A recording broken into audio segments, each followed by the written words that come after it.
நேற்று நடைபெற்ற மாநாட்டில் பிரதமர் மோடிக்கு குடும்பம் இல்லை என்று யார் சொன்னது? நாங்கள் இருக்கிறோம் என தமிழக பாஜக தலைவர் அண்ணாமலை ஆவேசமாக பேசியுள்ளார்.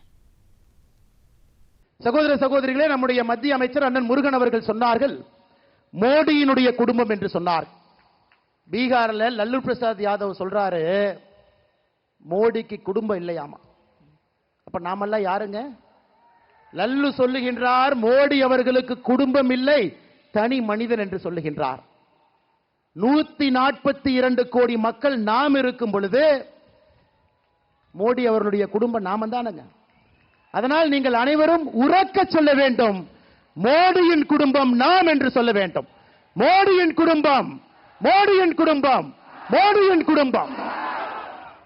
ஐயா, இவங்களுக்கு கண்ணு எப்படி தெரியுதுன்னா, கோபாலபுரத்தினுடைய குடும்பம் மட்டும்தான் கண்ணுக்கு தெரியும். அந்த குடும்பத்திலே பிறந்து வளர்ந்து அவர்கள் நன்றாக இருக்க வேண்டும் என்று நினைக்கக்கூடிய திமுகவினுடைய குடும்பம். பீகாரில் தொடர்ச்சியாக ஒரே குடும்பம் ஆட்சியில் இருக்க வேண்டும் என்று நினைக்கக்கூடிய லல்லு பிரசாத் யாதவ் அவர்களுடைய குடும்பம். செய்திகளை உள்ளது உள்ளபடி தெரிந்து கொள்ள ரெஃப்ளெக்ட் நியூஸை சப்ஸ்கிரைப் பண்ணுங்க.